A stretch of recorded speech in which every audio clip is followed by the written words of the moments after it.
اما بعد فاعوذ باللہ السمیع العلیم من الشیطان الرجیم بسم اللہ الرحمن الرحیم کان الناس امة واحدہ فبعث اللہ النبیین مبشرین ومنذرین وانزل معهم الکتاب بالحق لیحکم بین الناس فیما اختلفوا فیہ وما اختلف فیہ الا الذین اوتوہ من بعد ما جاءتهم البینات بغیا بینہم فہدی اللہ الذین آمنوا لما اختلفوا فیہ من الحق بإذنہ واللہ یہدی من یشاء الی صراط مستقیم۔ کان الناس امۃ واحدہ، تھے لوگ امت واحدہ، پہلے لوگ ایک ہی امت تھے لوگ امت واحدہ، ایک ہی امت۔ فبعث اللہ النبیین، پھر بھیجا اللہ تعالیٰ نے نبیوں کو، مبشرین خوشخبری سنانے والے، و منذرین اور ڈرانے والے، جنت کی بشارت دینے والے اور جہنم کے عذابوں سے ڈرانے والے۔ وانزل معهم الکتاب بالحق، اور نازل کیا ان کے ساتھ کتاب کو، بالحق یعنی حق کے ساتھ، پھر ان کے ساتھ کتاب کو بھی نازل کیا جو کتاب حق والی ہے، لیحکم تاکہ وہ فیصلہ کرے، بین الناس لوگوں کے درمیان، فیما اختلفوا فیہ جس میں انہوں نے اختلاف کیا، وما اختلف فیہ اور نہیں اختلاف کیا اس میں، الا الذین مگر ان لوگوں نے، اوتوہ من بعد ما جاءتهم البینات جب دیا گیا ان کو بعد اس کے کہ آگی ان کے پاس، البینات واضح دلیلیں، روشن دلیلیں۔ یہ جو انہوں نے اختلاف کیا تھا، بغیم بینہم آپس میں سرکشی کرتے ہوئے، زیادتی کرتے ہوئے، حد سے تجاوز کرتے ہوئے انہوں نے یعنی اختلاف کیا تھا۔ فہدی اللہ الذین آمنوا، پس ہدایت دے دی اللہ تعالیٰ نے ان لوگوں کو جو ایمان لائے، لما اختلفوا واسطے اس کے جو انہوں نے جس میں، لما اختلفوا فی جس میں اختلاف کیا، من الحق کی حق میں سے، باذنہ ہی اس کے حکم کے ساتھ، واللہ اللہ تعالیٰ یہدی ہدایت دیتا ہے، من یشاء جس کو چاہتا ہے، الی صراط مستقیم سیدھے راستے کی طرف۔ کان الناس امۃ واحدہ، لوگ ایک ہی امت تھے، یعنی حضرت آدم علیہ السلام سے لے کر حضرت نوح علیہ السلام تک، کم و بیش بعض مفسرین نے لکھا کہ یہ 10 صدیاں تھیں۔ حضرت آدم علیہ السلام سے لے کر حضرت نوح علیہ السلام تک کا جو وقفہ تھا، وہ سارے کے سارے ایک ہی امت تھے، یک طرفہ تھے، یعنی صرف ایک اللہ کو ماننے والے تھے، سارے کے سارے یہ اہل توحید تھے۔ اس کے بعد حضرت نوح علیہ السلام کی قوم نے جو سلسلہ شروع کیا کہ ان میں سے کوئی بڑا آدمی یا کوئی نیک آدمی، صالح آدمی فوت ہو جاتا، اس کی یعنی کہ اس کی ہم شکل بت بنا کر، صورت بنا کر وہ اپنے گھر میں رکھ لیتے تبرک کے لیے۔ پھر ایسا ایسا شیطان نے ان کو ورگلایا کہ اب دیکھو یہ اتنے، پہلے تو ان کو کہا نا کہ یہ اتنے نیک اور صالح لوگ تھے، تم نے ان جیسی صورتیں بنا کر کیوں نہیں رکھ لی؟ وہ دنیا سے تو چلے گئے، کم از کم ان جیسی صورتیں بنا کر گھر میں رکھ لو، ان کی یادگیری رہے گی، یادداشت کے لیے۔ اب جب انہوں نے صورتیں بنا کر اپنے گھروں میں رکھ لی، وہ بت نما، وہ مورتیاں، وہ سارے سلسلے، اس کے بعد پھر شیطان نے ان کو مزید یعنی گمراہ کرنے کی کوشش کی اس انداز سے کہ اب دیکھو یہ صورتیں تم نے بنا لی، اب ان کا کیا فائدہ؟ اگر ان کی پوجا نہیں کرو گے، ان کے سامنے سجدہ نہیں کرو گے، اب ان کو گھر میں رکھنے کا کیا فائدہ؟ ایسا ایسا پھر ان حضرت نوح علیہ السلام کی قوم کو یہاں تک ورگلایا کہ تم ان مورتیوں کے سامنے سجدہ کرو، ان کی پوجا کرو۔ تو خیر وہاں سے یہ سلسلہ بت پرستی اور یہ اللہ تعالیٰ کی ذات کے ساتھ شرک اور توحید کا انکار وہاں سے شروع ہوا۔ اللہ کہتے ہیں کہ پہلے تو ایک ہی امت تھی، حضرت آدم علیہ السلام کی اولاد ایک ہی یعنی صرف اللہ کو ماننے والے تھے۔ پھر حضرت نوح علیہ السلام کو جب اللہ تعالیٰ نے بھیجا، اس وقت قوم شرک میں مبتلا ہو گئی تھی، اور اسی انداز سے پھر آگے سلسلہ چلتا رہا۔ کہتے ہیں کہ اللہ تعالیٰ نے فرمایا فبعث اللہ النبیین، پھر بھیجا اللہ تعالیٰ، یہ جو فا ہے نا یہ سما کے معنی میں، یعنی اس کے بعد پہلے تو ایک امت تھی، پھر اللہ تعالیٰ نے بھیجا نبیوں کو جب نبیوں کی ضرورت پڑی، مبشرین جو خوشخبری سنانے والے تھے یعنی جنت کی بشارت دینے والے، وہ منذرین اور جہنم سے ڈرانے والے، وانزل معہم الکتاب بالحق، اور نازل کیا ان کے ساتھ کتاب کو حق کے ساتھ، یعنی جن نبیوں کو بھیجا ان کو اللہ تعالیٰ نے کتابیں دے کر بھی بھیجا، جیسے حضرت داؤد علیہ السلام کو اللہ نے زبور عطا فرمائی تھی، اور حضرت موسیٰ علیہ السلام کو تورات، عیسیٰ علیہ السلام کو انجیل، ابراہیم علیہ السلام کو صحیفے، اور دیگر انبیاء علیہ السلام کو اللہ تعالیٰ نے صحیفے عطا کیے تھے۔ فرمایا ان کو ہم نے کتاب دے کر بھیجا اور جو حق والی تھی، لیحکما، تاکہ فیصلہ کرے ہر نبی، بین الناس، لوگوں کے درمیان، فیما اختلفوا فیہ، جس میں انہوں نے اختلاف کیا تھا، وما اختلف فیہ الا الذین اوتوہ من بعد ما جاءتہم البینات، اور نہیں اختلاف کیا اس میں مگر انہی لوگوں نے جن کو دی گئی یہ کتاب بعد اس کے کہ آگے ان کے پاس روشن دلیلیں۔ اصل میں جو اختلاف ہوتا ہے نا وہ اسی وقت ہوتا ہے جب انسان توحید کا انکار کرتا ہے، توحید کے مقابلے میں شرک کو لے کر آتا ہے، تو اس میں اختلاف بڑھتا ہے، اور پھر اس کے سامنے اگر روشن دلیلیں بھی رکھ دی جائیں وہ ماننے کے لیے تیار نہ ہوگا، بلکہ وہ ضد پہ آ جائے گا، اس کے دل میں حسد ہوگا، بغض کی بنا پر وہ اختلاف کرے گا۔ اور اسی بات کی طرف اشارہ اللہ تعالیٰ نے کیا ہے کہ باغیم بینہم، جو انہوں نے یعنی کہ اختلاف کیا تھا وہ آپس میں سرکشی کرتے ہوئے حد سے تجاوز کرنے والے تھے، اللہ تعالیٰ کی ذات کو بھولنے والے تھے۔ فہد اللہ الذین آمنوا، پھر اللہ تعالیٰ نے ہدایت دی ان لوگوں کو جو ان میں سے ایمان لے آئے، ان کو اللہ، چند لوگ تھے جن کو اللہ تعالیٰ نے ہدایت دی، لما اختلفوا فیہ، جس میں انہوں نے اختلاف کیا، من الحق، حق سے اختلاف کیا، باذنہ ہی، ہدایت دی اللہ تعالیٰ نے باذنہ ہی، اپنے حکم کے ساتھ،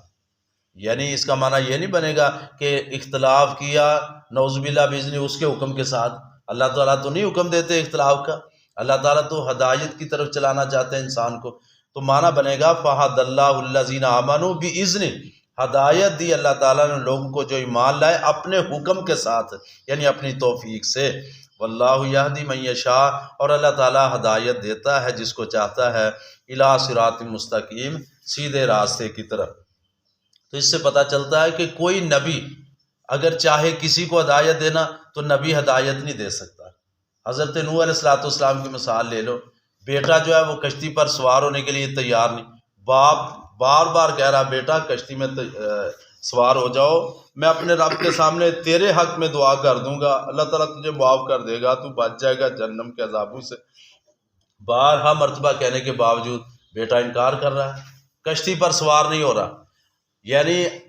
اللہ تعالیٰ اگر نہ چاہے تو باپ بھی اپنے بیٹے کو، یعنی باپ نبی ہے وہ بھی اپنے بیٹے کو ہدایت نہیں دے سکتا جب تک اللہ نہ چاہے، اور یہی بات اللہ تعالیٰ نے اپنے نبی علیہ السلام کو فرمائی تھی۔ حضرت آپ صلی اللہ علیہ وسلم نے جب اپنے چچا ابو طالب کو یعنی اس کی رہنمائی کرنے کی کوشش کی، حتیٰ کہ آپ صلی اللہ علیہ وسلم کبھی کبھار پریشان بھی ہو جایا کرتے تھے کہ اب یہ مکہ والے، یہ میرے دادکے ہیں، ابو لہب جیسے، ابو طالب جیسے، ابو جہل جیسے، یہ مسلمان کیوں نہیں ہو رہے؟ تو فرمایا کہ اے پیغمبر یہ ہدایت دینا میرا کام ہے، آپ کا کام ہے ان تک پیغام کو پہنچا دینا۔ تو ساری زندگی انسان ہے، ادھر میری طرف دیکھو، ساری زندگی انسان اگر کوشش کرتا رہے، محنت کرتا رہے، خدا نخواستہ اگر ایک آدمی بھی ہدایت پہ نہیں آتا تو اس میں اس کو اجر مل جائے گا۔ یہ ہدایت دینا یہ اللہ تعالیٰ کا کام ہے۔ اللہ تعالیٰ نے انبیاء علیہ السلام کے بعد علماء کی ڈیوٹی لگائی ہے۔ اب بسا اوقات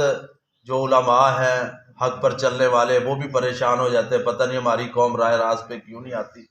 اللہ تعالیٰ کے ہاتھ میں ہدایت دینا، اگر چاہے اللہ تعالیٰ تو دیکھو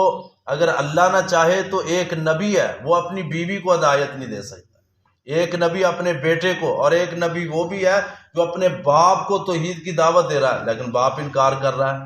ادھر بیٹا نوح علیہ السلام، ادھر حضرت ابراہیم علیہ السلام اپنے باپ کو دعوت دے، باپ انکار کر رہا ہے۔ یعنی جب تک اللہ تعالیٰ نہ چاہے نبی بھی اپنی مرضی سے کسی کو ہدایت نہیں دے سکتے۔ فرمایا یہ جو اللہ تعالیٰ فرماتے فَهَدَى اللَّهُ الَّذِينَ آمَنُوا بِإِذْنِهِ، یعنی اس نے اپنے حکم کے ساتھ ہدایت دی، وَاللَّهُ يَهْدِي مَن يَشَاءُ، اور اللہ تعالیٰ ہدایت دیتا ہے جس کو چاہتا ہے اِلَىٰ صِرَاطٍ مستقیم، سیدھے راستے کی طرف۔ ام حسبتم ان تدخلوا الجنہ، کیا تم نے یہ گمان کر لیا ہے کہ تم جنت میں ایسے ہی داخل ہو جاؤ گے؟ آپ صلی اللہ علیہ وسلم کے صحابہ چاہے وہ مکہ میں جب رہتے تھے، اس کے بعد ہجرت کا موقع آیا، پھر مدینہ میں وہاں جو یہودی رہنے والے تھے انہوں نے پریشان کیا، منافقین نے پریشان کیا، بس اوقات صحابہ کرام بھی پریشان ہو جاتے کہ کیا بنے گا، ہم ہر طرف مخالفت ہی مخالفت ہے، مخالفت ہی مخالفت ہے۔ اللہ تعالیٰ نے نبی علیہ الصلوۃ والسلام کے صحابہ کرام کو یہاں تسلی دی ہے کہ آپ اتنی جلدی پریشان ہو گئے، کیا جنت ایسی مل جائے گی؟ آپ صلی اللہ علیہ وسلم نے فرمایا تھا نا، جبرائیل علیہ الصلوۃ والسلام کو کہا تھا جاؤ چکر لگا کے آؤ جنت کا، چکر لگایا تو دیکھا کہ بڑے اللہ تعالیٰ نے کی نعمتیں ہیں اتنی، اور کہا کہ اللہ جتنی نعمتیں جنت میں ہیں سارے کے سارے جنت میں جائیں گے۔ فرمایا اب جاؤ جنت کا راستہ دیکھ کر آؤ۔ جب راستہ دیکھا اتنے کانٹے اور اتنی تکلیفیں اور اتنے دکھ جنت کے راستے میں، تو جبرائیل علیہ الصلوۃ والسلام کہنے لگے جتنے یعنی کانٹے دار راستے ہیں، اتنی تکلیف والے راستے، میرے خیال میں کہ آپ کا کوئی بندہ بھی جنت میں نہیں جائے گا اس اعتبار سے۔ یعنی مطلب کہنے کا یہ ہے کہ جنت ایسے نہیں مل جاتی، محنت سے اور دین پر چلنے سے جنت ملتی ہے۔ اب دیکھو ایک آدمی عام سا آدمی عیش و عشرت سے زندگی گزارنے والا، ایک وہ مومن آدمی ہوتا ہے، بس اوقات اس پر اتنی آزمائشیں آتی، اتنی آزمائش، وہ بعض اوقات دیکھنے والا کہتا ہے یار یہ نمازیں بھی پڑھتا ہے، نیک آدمی ہے، پھر بھی اس کو پریشان۔ اللہ تعالیٰ کے قریب جتنا زیادہ بندہ اللہ کے قریب ہوتا ہے نا، اتنی پریشانیاں بھی زیادہ آتی ہیں۔ اب دیکھو سب سے مقرب بندے اللہ تعالیٰ کے وہ انبیاء علیہ السلام تھے، اور سب سے زیادہ آزمائشیں اور پریشانیاں بھی انبیاء علیہ السلام کو آئی۔ یہاں اللہ تعالیٰ نے آپ صلی اللہ علیہ وسلم کے صحابہ کرام کو تسلی دی کہ آپ لوگوں نے پریشان نہیں ہونا، کہ اب دیکھو یہ یہودیوں کی طرف سے وہ عذاب پہنچایا کرتے تھے، منافقین طرح طرح کی تکلیفیں دیا کرتے تھے، تو یہاں اللہ تعالیٰ نے تسلی دی ہے نبی علیہ الصلوۃ والسلام کے صحابہ کو کہ ام حسبتم ان تدخلوا الجنہ، کیا تم نے گمان کر لیا کہ تم جنت میں داخل ہو جاؤ گے، یعنی ایسے جنت میں چلے جاؤ۔ ولما یاتکم، جب کہ آ بھی چکی ہیں تمہارے پاس، کیا مثل الذین، مثالیں ان لوگوں کی خلو جو گزر گیا، من قبلکم تم سے پہلے، اور تم سے پہلے لوگوں پر بڑی بڑی آزمائشیں آئی تھی، پہلی قوموں پر آزمائشیں آئی تھی، حتیٰ کہ اس کی وضاحت نبی علیہ السلام نے خود فرما دی ہے۔ آپ نے فرمایا بعض اوقات صحابہ کرام پریشان ہو جاتے تو آپ تسلی دیتے ہوئے فرمایا کرتے تھے کہ تم سے جو پہلے لوگ ہوتے تھے ان کے سروں پر آریاں رکھ کر ان کو چیر دیا جاتا تھا، ان کے جسموں کے یعنی مسلے بنائے جاتے تھے، ٹکڑے ٹکڑے کر دیا جاتا تھا، کیا تم اتنی جلدی پریشان ہو؟ یعنی کوئی بھی دین کا دائی ہے اس کو اتنی جلدی رنجیدہ نہیں ہونا چاہیے کہ اب پتہ نہیں کیا بنے گا، نتیجہ جو ہے وہ اللہ کے ہاتھ میں ہے، انسان کو چاہیے کہ وہ محنت کرے۔ فرمایا کہ مثل الذین خلو من قبلکم، جب کہ آ چکی تمہارے پاس ان لوگوں کی مثال جو تم سے پہلے گزر چکے ہیں لوگ، کیا مستہم الباساء والضراء، چھوا ان کو الباساء تنگی نے، والضراء تکلیفوں نے، وزلزلوا اور ہلا دیے گئے، یعنی تم سے پہلے لوگ